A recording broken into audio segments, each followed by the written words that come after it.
Today on the Because Family podcast, social media addiction and why face-to-face is so much better than screen-to-screen.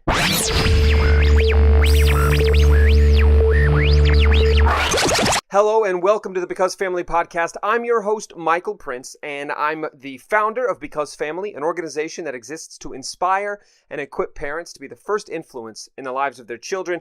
Today on the Because Family podcast, I want to, first of all, talk a little bit about social media, addiction to social media, and the benefits of face-to-face interaction with our kids and them being face-to-face with other kids versus screen-to-screen. The reason I'm bringing that up, the reason I'm talking about that really, is because Snapchat has recently released a feature that allows group chat to become video chat. So anybody that they're in a group chat with, to up to 16 different people, they can now, your kids can now invite them to video chat in the app.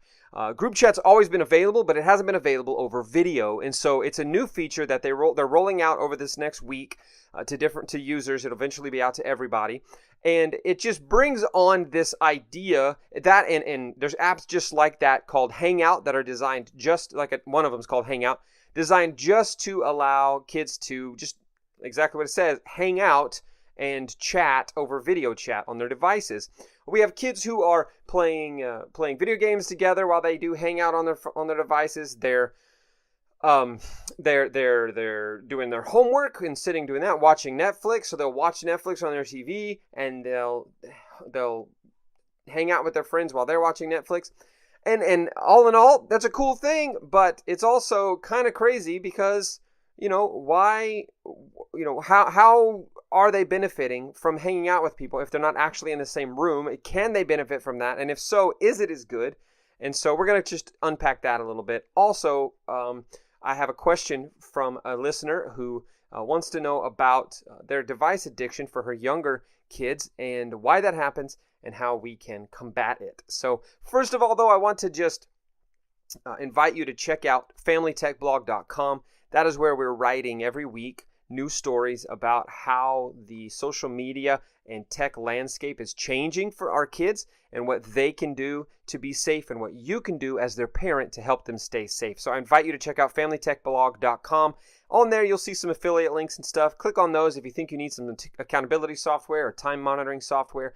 We have several things like that available there that you can use those great resources that I've vetted, and some of them I use myself, and also support the podcast and Because Family at the same time. So let's jump right in now to social media addiction. There have been several studies that have come out. I'll link to a couple of them in the show notes that have highlighted the fact that teenagers admit to being addicted to social media. So they admit to this, but they're not doing anything about it. And it makes sense if you think about it. You think back to being a teenager yourself, and you were a very social person. I was a very social person. I wasn't very outgoing as a kid, believe it or not, but I was social. I liked being around people. It had to be my small circle of friends, people I trusted, but I still was very, very social. And I had my group, that was my friends, and I didn't really add to it a lot. But while I was very selective with the people I spent time with, I was still very social, and I enjoyed spending time with them. I enjoyed hanging out with friends and playing video games and doing that stuff. But we did it together, and it was different than nowadays. Social media now brings some of that same idea where you can be social and spend time with your friends or hear what your friends think, chat with your friends, talk to them without actually being there. And also, when I hung out with my friends, it was like a set time, right? Like after church, we'd go hang out somewhere, or after school, we'd go to somebody's house and spend the night or just hang out, or after work or whatever. And that's how being social, that's how it happened. That's how it worked, because you didn't have a way to contact each other 24/7. But now kids hang out by a simple notification that says, hey, here's what I'm doing right now. And then they send a picture back. This is what I'm doing right now. And then another picture gets sent back that says, well, I'm eating this. Oh, well, I'm eating this. Oh, what about that guy? He makes me feel crazy. Yeah, he makes me feel crazy too. And so you have your kids going back and forth, hanging out all day long, never stopping, never not being together, because all they do is just notify their friend through the social media app that they're using. and they have a conversation that way. And so it's interesting, it's unique, it's different than it ever was for us. But you can see how kids can get addicted to it and how they could do it without even thinking, right? So they could say, I think I'm addicted to social media. But to them, it's not saying I'm addicted to this new fandangled technology that's ruining my life. They're saying I'm addicted to spending time with my friends. I'm addicted to hanging out with the people I enjoy being with. And so they have trouble putting together the potential for that to be a problem and the fact that they just like to do it and hang out with friends. So that becomes a little unique. But we also see stats that tell us that more time on social media can lead to depression. It can lead to problems with contemplating suicide. It can lead to bullying. It can lead to meeting strangers that take them away to do things that they don't want or try to entice them away. It can lead to saying things to each other you wouldn't normally say, and so you hurt your relationship instead of help it. It's harder. And that's something that's very interesting that I want to get into a little bit too, about the face-to-face interaction and the value of that versus the value of a screen-to-screen interaction. Because you hear something like Hangout or Snapchat's group chat and you think, man, this is a great opportunity. It's a great way for kids these days to spend time with each other and hang out, and it's awesome. And that's not entirely wrong, because it is very cool. The thing is, the thing that's cool about it is that I have family that live across the country, and my kids have cousins who live in New York City. We're in Missouri, and so they're able to have FaceTime conversations with their cousins and talk with each other and hang out. And so that's very cool. It's a very neat thing that they can do that. However, whenever you have friends that you've been with all day at school, or you're going to be with all day at school tomorrow, but then you go home and you turn on your screen and you guys hang out together all the time after that, that can be a little bit different. And when we talk about, as Because Family often does, being the number one influence in our kids' lives, we're saying how difficult can it be to be the number one influence in their lives if literally their friends and them are together always, and they're taking their phone to their room at bedtime and sitting and chatting, whether it's video or text or whatever. They're chit-chatting all day long and all night long, and they're having far more conversations about the world than you are with them. And they're talking about silly stuff sometimes, but they're also talking about some of the important issues and things that are going on in our world, because kids just do that, especially the older they get as teenagers. So as parents, we have to be aware of this. We have to pay attention to what our kids are doing, how often they have their phones. It's just different than going out and spending time with friends like it used to be. So face-to-face versus screen to screen. Obviously, us older folks, I'm not even 35 yet, but I'm still going to say older folk. Us older folks are going to say, well, of course face to face is better. You can see their faces, see in their eyes what they mean. You can touch somebody and say, hey, shake their hand, or put your hand on their shoulder if they need to feel like you care, or you can just sense something in the room, an energy that's there, not to be weird, but it really does if you think about it. There's something there that just feels more right and like a conversation that means something. And when it's on a screen, it can be very cold. And on a screen, often you only see their face. You can't see their hands. You can't see their shoulder expressions or their body movement, where they're shifting their weight to. You sometimes can't see much of their face even. Like you can't see if their eyebrows are going up and down, or if, you can't see that stuff. And there's actually a study, and I got to look it up here, a study that was done in 2014. And let me look this up. Sorry, I hate when I do this while I'm recording. I try to blabber on and on while I look, but it doesn't always work. I just have to think about what I'm searching for here, and so it messes it up, but I'm going to find it. It's on the article I wrote today about the Snapchat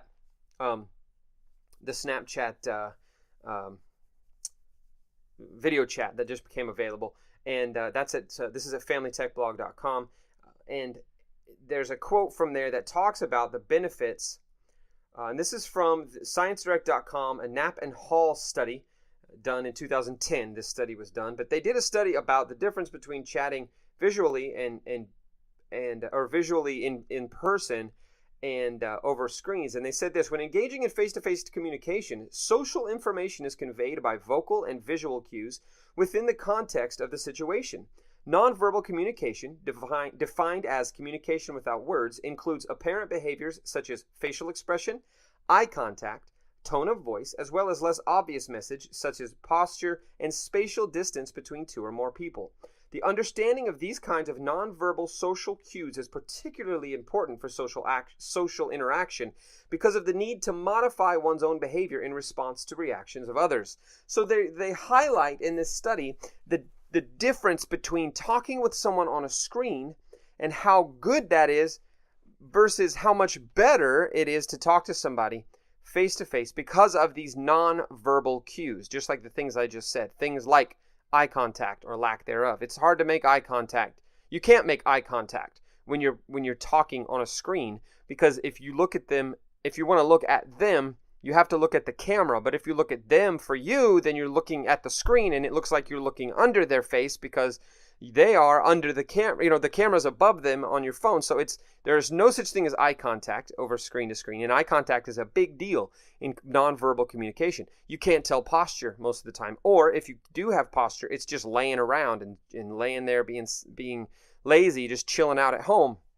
And so these nonverbal cues are so important, and through a screen, they're very difficult to portray. And what happens is your brain subconsciously, and we're going to talk a lot about neuroscience today, because I like that, and it's very influential to how our kids are developing.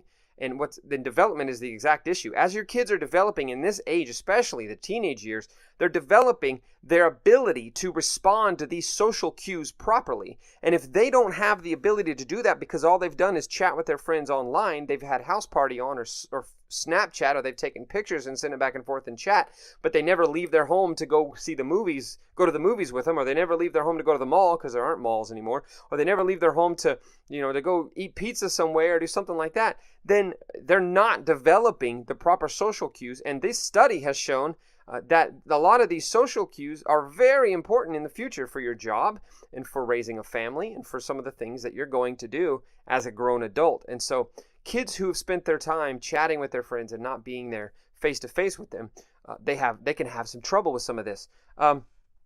So it's important to get them out there hanging out with other kids, spending time with people face to face and in a room with a group of people, not just on their phones and on their devices. And I'll link to that article that has this in it, and I'll link to the actual study as well. Now I want to read a question. This is from Barbie Ferris. She asked on Facebook. She said, I asked my girls the other day how they would feel if I took away their candy forever, their toys forever, and finally their iPad forever. Let me just say they actually had a relentless anxiety, almost hurt at the idea of giving up the iPad. They actually agreed to give up candy and toys forever if I promised never to take away the iPad. Please help me understand, why does this screen have such an addictive hold on our kids? How can we help without causing an extreme anxiety? Is there any amount of screen time that is okay? I'm torn between letting them learn the way the world is going and protecting them from this addiction. Please help. Well, here's the answer to that question. A 10-minute answer here, okay? We'll do a 10-minute answer, at least, or at most. Two questions. Two questions are, is there any amount of screen time that's okay? Why is this so addictive? And there's three questions, actually. How can we help without causing an extreme anxiety? I think, first of all, I want to address how much is okay, because it depends on their age. And what scientists are finding, what neuroscientists are finding, is that there's no benefit to kids other than addiction if they're under the age of about 3 years old. Kids from 0 to 3 years old, if they can't really learn on devices, they tested a lot of kids to test if they were learning. And what they did was they'd show them an apple on a screen a bunch of times and then have them choose different fruits to choose what they saw on the screen. And little bitty kids couldn't pick an apple out of a group of fruits, even though they'd been studying what an apple is on the screen. Their brain could not see that apple on the screen was the same thing as that apple in real life.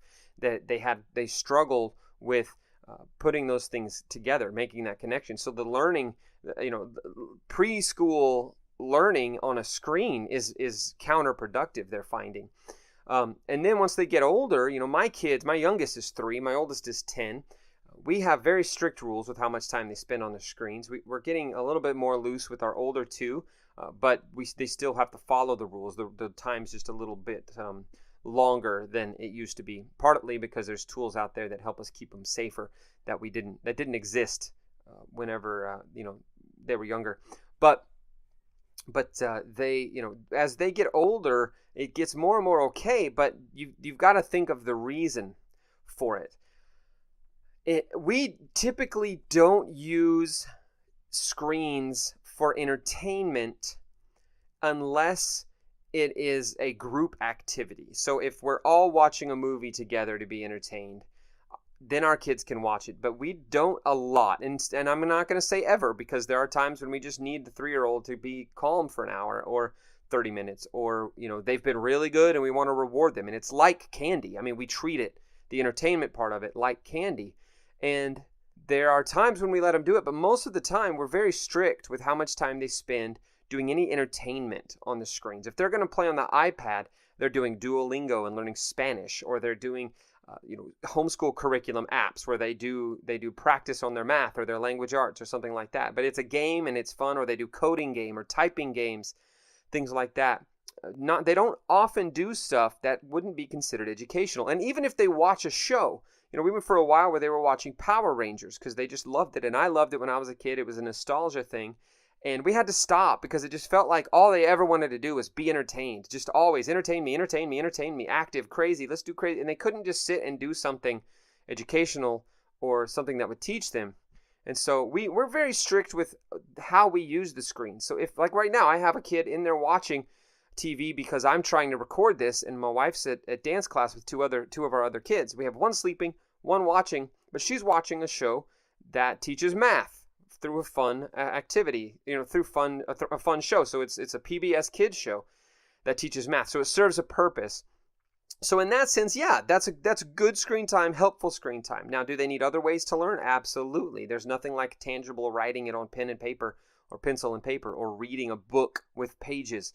Those things have been proven to be just more beneficial for our kids. So is it okay? It's okay, but it depends on their age, and it depends on how much is okay. It depends on what you're using it for, and here's why the entertainment thing. And this kind of goes into why is it so addictive as well.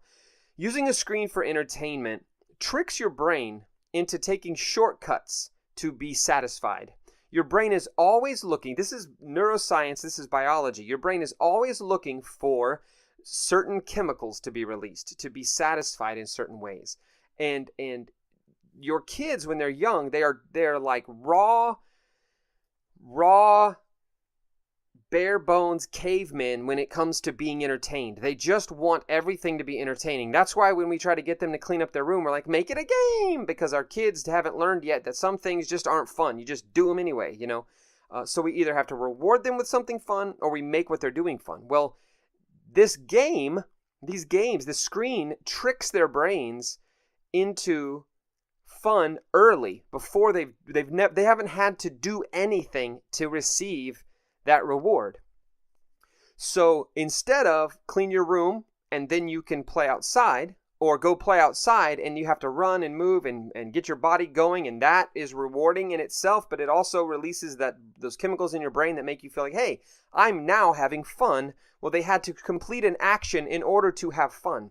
When you give them a screen, and this is something that they talked about a lot at CES, at the Kids at Play Summit, that I posted some videos of that on our YouTube if you want to check it out. But because they're not having to do anything to get this reward, their brain is being tricked, and it's being trained to want that shortest route to satisfaction as possible.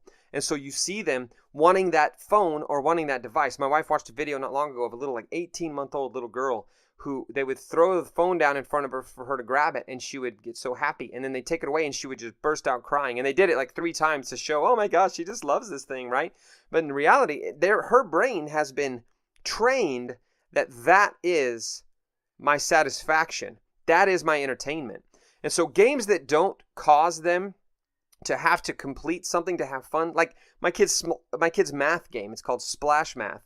There's a place where you collect fish or animals and you make an aquarium and you can make them dance and do all this, but you have to complete some math before you get these things to put in there. And you can't even go spend real money on them and buy them. So if the apps have a built-in reward process where you have to earn something, most educational apps do that, and they're tricking the brain into, not tricking the brain, but they're training to the brain that you do what you have to do so that you can do what you want to do. And that's what it all comes down to, is these kids are able to do what they want to do without putting any investment into it in the beginning. And so they get addicted to that. It's just like drugs. Drugs make you feel good, so people do drugs to feel good or to escape, or because it becomes addictive because they've trained their brain that this is what it takes to feel good. This is what it takes to be rewarded, entertained. This is my reward. And so there's people who call it the lizard brain. That's the raw, bare instinct to say, I could wash the dishes and cook dinner, or we could just go to Wendy's and get some burgers. But my lizard brain says, forget the dishes and cooking, let's just go to Wendy's. But my logical adult brain says, no, I'm going to go to Wendy's. Or I'm going to, not go to Wendy's, I'm going to go in the kitchen, I'm going to clean up some dishes so that we have stuff to eat on, and then I'm going to make some dinner and dirty the dishes up again so I'll have to clean them up later. That's the lizard brain versus the logic brain. And our kids have to be taught how to use that properly. And if we're not making good decisions with their iPads or their Kindles or their tablets or their phones, then we're not training them to use it wisely. And then we have the problems we have with so many of our teenagers who they don't know why their teacher won't give them good grades. Well, you didn't study. You didn't do anything. And it's always the teacher's fault. And so many parents, they dive in there. Well, why didn't the coach ever let me play the game? Well, because you miss all the practices and you never practice at home. Like you go to practice, maybe even go to practice, but you never do anything at home. You know, you think of somebody like Michael Jordan. He was the guy shooting hoops until his mom just made him come in and go to bed for school the next day. He was in his garage shooting baskets, practicing his free throws, and he became the best ever to play the game. Don't argue with me about that. He still is. And so I just want to caution parents to this free range attitude with their kids' devices. And I know Because Family has really shifted to a lot of device heavy information and stuff, but that's what's causing the biggest opportunities for Because Family. And so we're going to keep doing that and saying these things. But I just want to encourage parents that you can find better ways to teach your kids how to be rewarded. Use the screen, especially entertainment, as a reward. We even use the educational stuff as a reward. Daddy, can I play on the iPad? Well, have you read a little bit today? Yeah, okay, then you can. Have you done your chores? Yeah, okay, then you can. You know, we use even the educational games as a reward, and they're not able to do that stuff until they've done the other things they have to do. So I'd rather be sitting watching videos on YouTube right now, just goofing off. But my job is to make these podcasts and help parents, and so I'm doing it. I do enjoy it, and it's fun, but I'm doing it. So that's the Because Family podcast for the day. I want to thank Barbie Ferris for that question. I want to thank you guys for listening, and this will be a video with no me in it because I forgot to hit record on the camera again. But I don't want to take away the option from our YouTube and Facebook followers because they could watch this video and listen to me talk through there. So I want to thank everybody for listening. Follow us at Because Family on Facebook, Because Family on Twitter. On Instagram, we're Because Family. You can go to becausefamily.org to learn about how we can do workshops. I can even do Skype workshops, do whatever I need to help the families in your life protect their kids online. And you can go to familytechblog.com, like I mentioned earlier, to read the latest articles and tech news and check out that podcast, Family Tech Update. So thank you for listening, and we'll see you next time on the Because Family podcast.